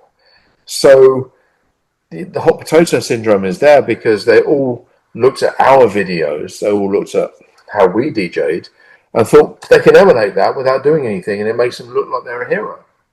But they're actually doing fuck all. I've seen this physically in front of me, DJ in front of me at a gig. Would you mind playing 5 minutes? I'm really sorry, I just got here a bit late. There's a problem with the artistic transportation. I really can't. It runs out in 2 minutes. The mix runs out, not the track. The mix. It's already a pre-mix. And some of the EDM people have pre-mixes and they blame it on pyrotechnics. Fuck off. You can still do the pyrotechnics live. You can have like the buttons and do it live. You can do it live. Jesus, we were doing like live video edits with my live show back in 2003 on a really ancient 12-inch PowerBook. It can be done. Mm-hmm. It's not so segued that you can't do it. It can really be done. It's really true. And also, you probably went to Voodoo, right? Voodoo in Liverpool, right? So the thing about Voodoo in Liverpool, it was fun, right? You go there, crowd on edge, brilliant atmosphere, and one of the vinyl record decks wouldn't work. Mm-hmm. So I DJ'd like a whole set, I think, with one record deck until they got another one like 45 minutes later. One record deck and the sampler roll button on the 500, 600 mixer. You learn how to DJ when it's fucked up, right? Mm-hmm. When I DJ'd in Detroit for the Detroit Music Festival, and it's called DMF, I think 2002, I was on the bill, I think, with Funkadelic. And I played in a really rough area. One record deck was like higher than the other by quite some way. The other one was low on a beer crate. And then the mixer was there. I got the speakers on fire. Fucking great set. It was fun, when things don't work. When I used to teach DJing, I used to say, can you switch off all the lights? Because they teach DJing in a normal environment when it's light and shit. Can we put the smoke machine on in this person's face, please? And I want a strobe in this person's face as well. And then I was teaching them, and then I kept bumping into them, bumping the groove of the other record. And then when they weren't looking, moving the speed control, because sometimes you can have a dodgy speed control. And then I said, okay, now do it without headphones.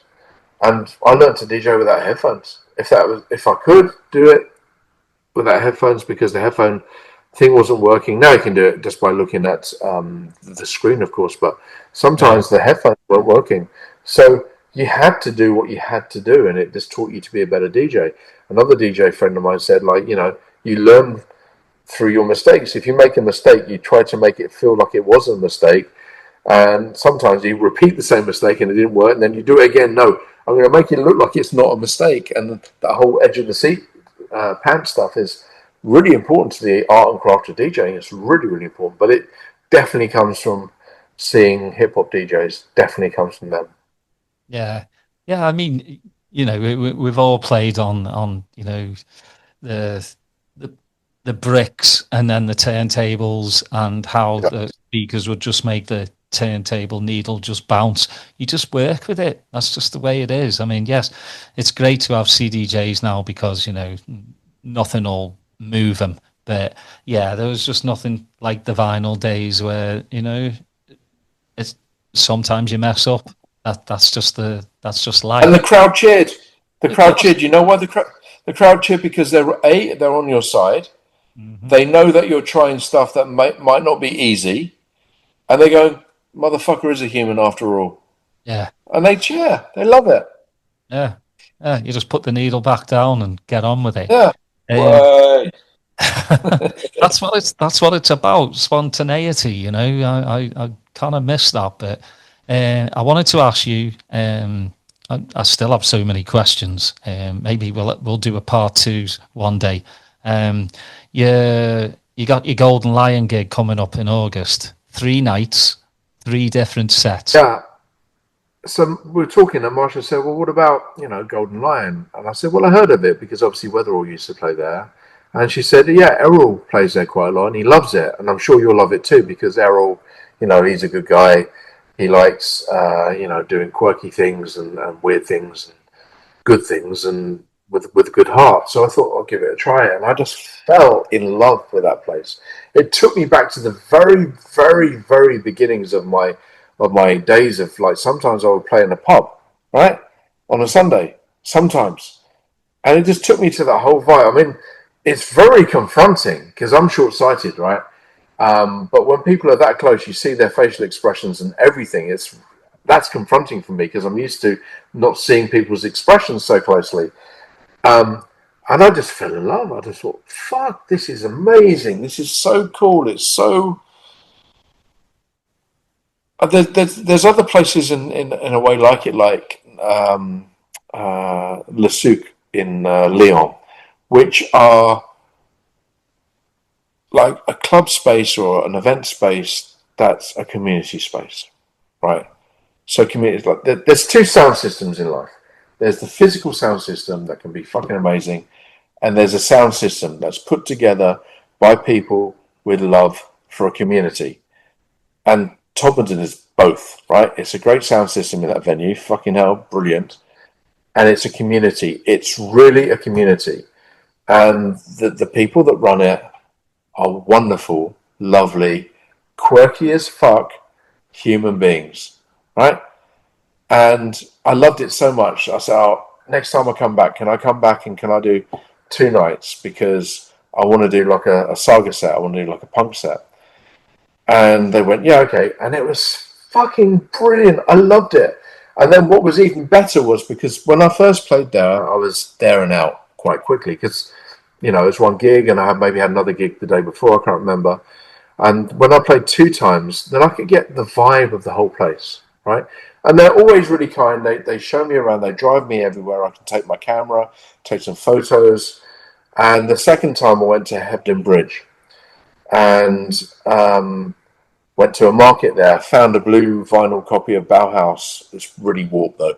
Bela Lugosi's dead. And found a really wonderful copy of Elvis Costello for like £5. And I just really loved the vibe. They put me in the pub where there were the coiners, I think they were, where they basically used to scrape off the coins and make their own coins. And apparently the person had their arsehole burnt to death in that pub.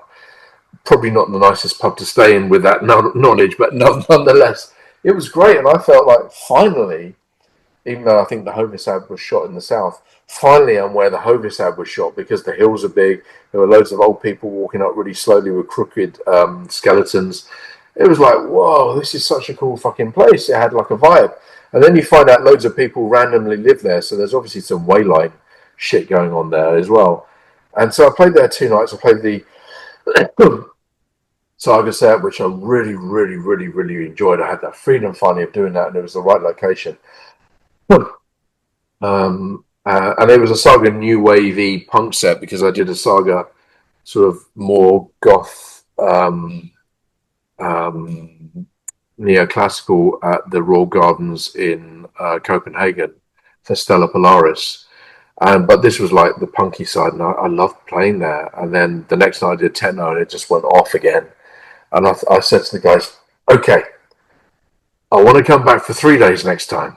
It can't be any more because I could do another genre, but I think it'd be a bit bizarre. And I want to do Saga set on Friday, techno set on Saturday, and then a disco set without the yucca plant, a disco set on Sunday. And they agreed, and I'm going to be there for the whole weekend and at a really community event with lovely people, fish and chip sarnies for breakfast. It doesn't get any better. And monkfish curry directly opposite. Walk to the venue. It doesn't get any better. Fish and chips, Sunday roast the next day.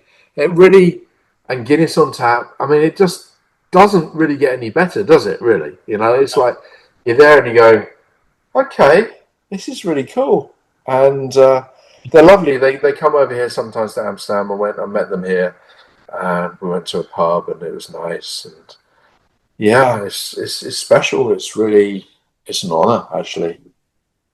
Yeah, I mean, to do 3 nights there, is amazing. So yeah, anyone that's listening that's anywhere near there or wants to travel, it's August 29th, I believe. I'm not sure then. But 3 nights of Dave Clarke. I mean, what more could you ask for? It's a bank holiday. Yeah. So even better. So, and you get good grub and like Dave said, a nice pint of Guinness. Dave, last question. Okay. To you. This hour has lasted 2 hours, by the way. I know. Well, I mean, when you talk about things that you're so passionate about, it's hard to kind of go, okay, an hour, boom. Some guests have gone, okay, an hour's too much. Let's just stop there. But for listening to you, I could listen to you all day, especially if I had a Guinness. But any upcoming releases or an album in the works? So there's going to be maybe 2 upcoming releases, remixes. I love doing remixes of bands. I feel like I'm an extra member of the band actually when I do it. It gives me great enjoyment, and yes, I think there's definitely one remix. There might be 2 coming out soon. Working on putting together an album of all my sort of punky new wave remixes to come out next year. Working on that. Sadly, so I did this sort of gothic neoclassical album, and it looked like it was actually finally going to be released this year, but sadly not. So that one still has to come out. But I know it will blow people's socks off when they hear it, and I know it will be a very emotional listen for the people when they hear it too. But no, sadly, the plans that were forthcoming in December, January, and February didn't work out, which is a shame. But hey, that's life. Well, hopefully, next year we'll hear it, and like I say, I always look forward to your releases, and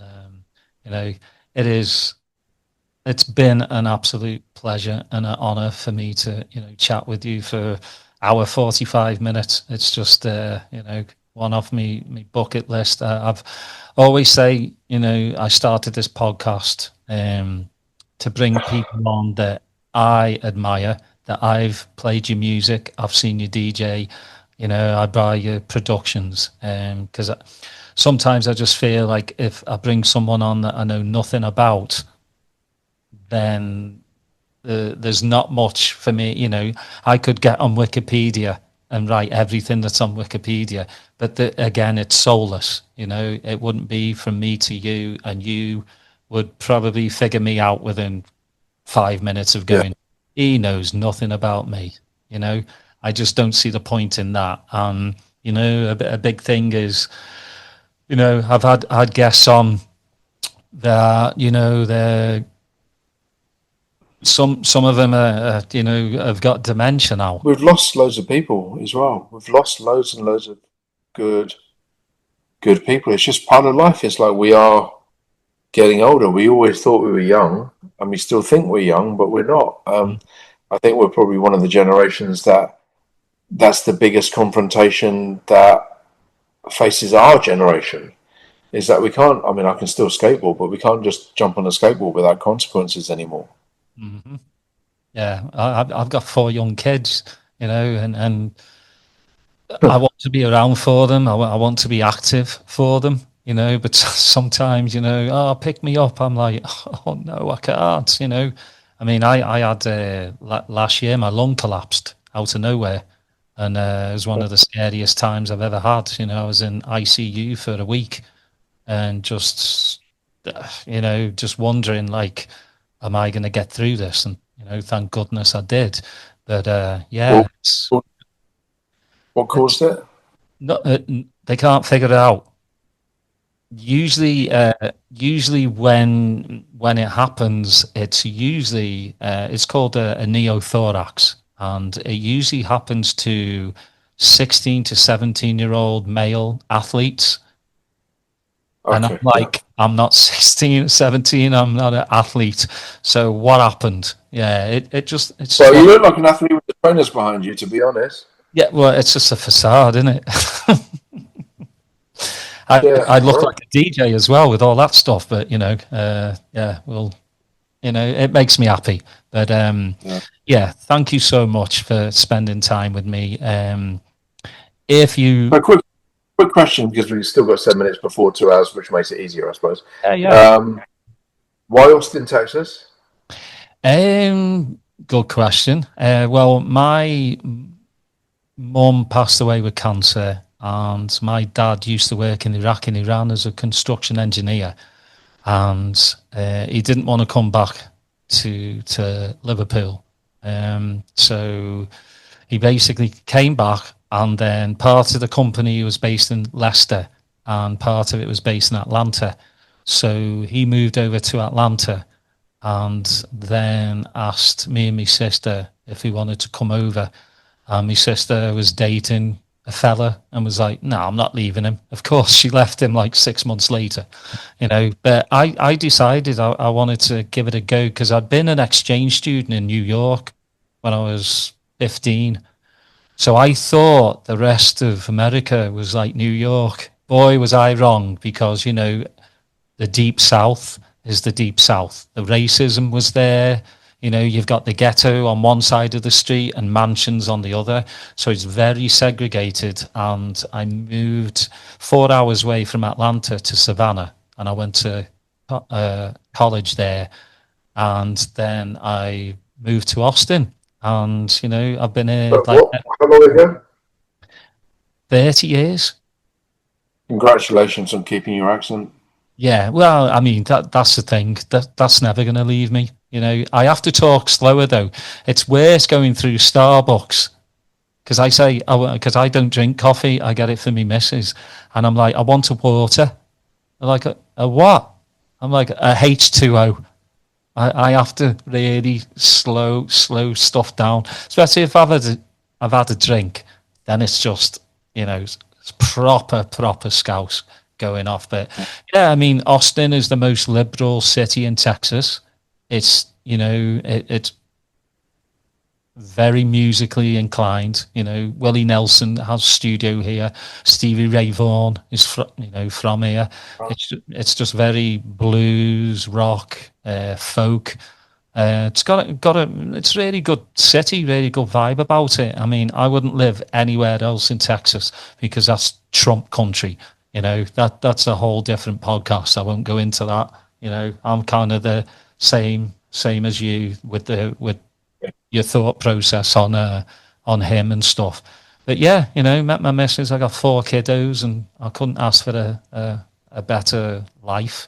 I go back as much as possible. Because me family's, apart from me dad, me whole family's back home in Liverpool and in Scotland as well. So yeah, I'm a happy fella. Couldn't ask for more. I've got my youngest, my 8-year-old, is getting into DJing. She wants to know how I put 2 records together. What button this does. I go, just don't use it as a hot potato. She just loves it. She loves the sounds. She puts, because it's got the 2 headphone jacks. So she puts her little headphones on, but when she puts it on, I put the volume down. And she falls asleep to it, and I love that. The other 3, I do a Friday night dance party for the kids. I do 2 hours every Friday night. Get them in here, they dance all silly, and they love it, So I couldn't ask for anything more, And 2 more questions. Yes. What was the last piece of vinyl you bought? Last vinyl was probably, I think, Depeche Mode, and it was an older one because I'd lost it. Oh, New Life. Okay. Because it was the first... On 7 or 12? Huh? On 7 or 12 inch? You've got that on 12? No, on 7 or 12. What did you buy it on? 7. 7. Yeah. So it was... I remember it was one of the first kind of new wave dance acts I'd ever bought, and I remember it got lost along the way. That's 40 odd years ago, so I always wanted to find it again. And I found it, and just the memory came flooding back. Like I used to listen to that on the way to school on my bike. Oh yeah, it's just the memories. Like that's whole albums. Oh yeah, I mean, I love Depeche Mode, and obviously, you've, and I even think about it. You've only remixed them once, and I don't know why. I thought you'd remixed them a ton of times. You've only done Dream On, and I'm just going. Yeah. Dave's has to have remixed them more than that, and you haven't. I met Dave Garn at my gym. And as you do, as you do, right? And basically, I thought I got to, because I've actually interviewed Depeche Mode. Also, I interviewed Martin Gore when they played at the Ahoy in Rotterdam. It was kind of fun. I said, "So, which lyrics are you proud of? Being sincere in career, was that one of your highlights? Just to break through and have fun, right?" And he laughed. He has a good sense of humour.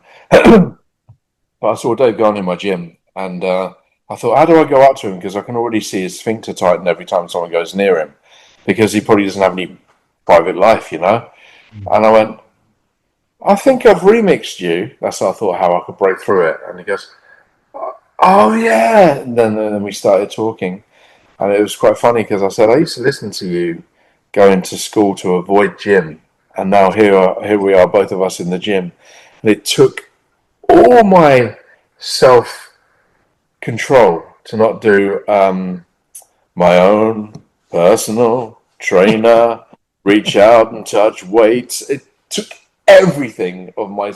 I'm really glad I didn't, but yeah, it was quite funny. Yeah, I mean, Martin Gore, what a songwriter, I know. It's just, yeah, I mean, that's one of the big reasons, like me and my wife, like the love of Depeche Mode, Everything Counts in Large Amounts still grabs me and chokes me. It's Master and Servant. I'm gonna have to listen to New Life tonight, and I'm gonna have to listen to Everything Counts. Before we go, what's your favourite Depeche Mode album? Probably the first 2, A Broken Frame and Construction Time Again. I think they were the ones. I think, yeah, probably those ones. Black Celebration for me, stripped is just... I sort of lost contact with them for maybe 10 years after those albums, actually. And then I got back into it, and then they asked me to do that remix, and I heard the track, and then Fletch told me that they used to walk on stage to my acoustic version for the whole of the tour, and that just blew my mind. Oh man, that's one to tell your grandkids. Yeah, it really blew my mind, and then and then of course Personal Jesus. Mm-hmm. But now that you've said that, Personal Trainer is going to go. It's stuck in my head now. Whenever I hear Personal Jesus, I'm going to go Personal Trainer. Reach out and touch weights. Thanks, Dave. Thanks for putting that in my head. God. Well, you know what? I'd rather have that than have to listen to some of the songs that my kids play over and over and over again. Good God. I remember the Wombles and all that stuff. So, yeah. That's Mike Batt. Yeah. That's Mike Batt. Yeah. That's some weird stuff we had to watch when we were kids. But mate, I think they're all on acid. Yeah. Absolute pleasure. If you want to check Dave out, go to daveclarke.com. This has been just amazing, mate. I want to thank Gordon Kay for introducing me to Dave. Gordon, absolute, what a fella. Just one of the nicest fellas you can meet. It's really nice because we rekindled recently, like maybe 10 years ago in Brighton, with the Brighton conference, actually. And the story about the Sex Pistols cover, which I won't go into, but yeah, I'm still unforgiving him, but it's okay. He's going to give Sex Pistols 7-inch with Freddie Mercury on it. He doesn't know it yet, but it's just his way of reparation. Not aware of it, but it's going to happen. But yeah, I mean, it's his knowledge of music, because at the time, I can talk forever, but at the time, like when we were DJing at the same time in Brighton, he was completely different. He was I was severely deep into the most underground electronic, like house and techno, and he was playing things like The Farm and things like that, and I couldn't get it, and everyone would come out of dungarees of his club. And I was really confused by this. I thought we got rid of that after Gino, but they're back again, And so we didn't really speak around that time. And even though I think we had one brief appearance in the DJ Mag Top 100 once together. And then he sort of dropped out of DJing. I don't know why, actually. But then his knowledge of music and his passion is really is wonderful to have a friend like that, actually, and to share music. That whole sharing music thing is special, and his knowledge is really good. But it's weird because we were sitting in his kitchen, and he was playing one track, and he only had one box of records with him, right? And I didn't look through it, but this is the DJ Mind Symbiosis, right? And he said, "Oh, I need to hear another record." And I said, "Okay." I need to hear another record. What is it? And I said, "I know it's in this box. It's bound to be in this box. It's Bajon, Stop Bajon by Tullio Di Piscopo." And it was in that box. It was a box of maybe 60. And it was in that. I knew it would be in that box because musically it made sense to be in that box. And he has thousands of records all over the house. But I asked for a record that I didn't know was in the box from looking for it, but I felt instinctively it was. And that's the kind of cool shit you can't do on Spotify. Yeah. Love it. See, those are the little stories that, I love to hear.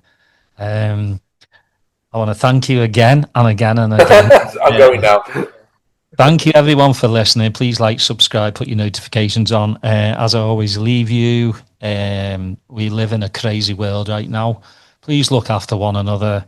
Don't be an arsehole. Be nice to one another. Stay healthy. Stay safe. And we'll see you next time.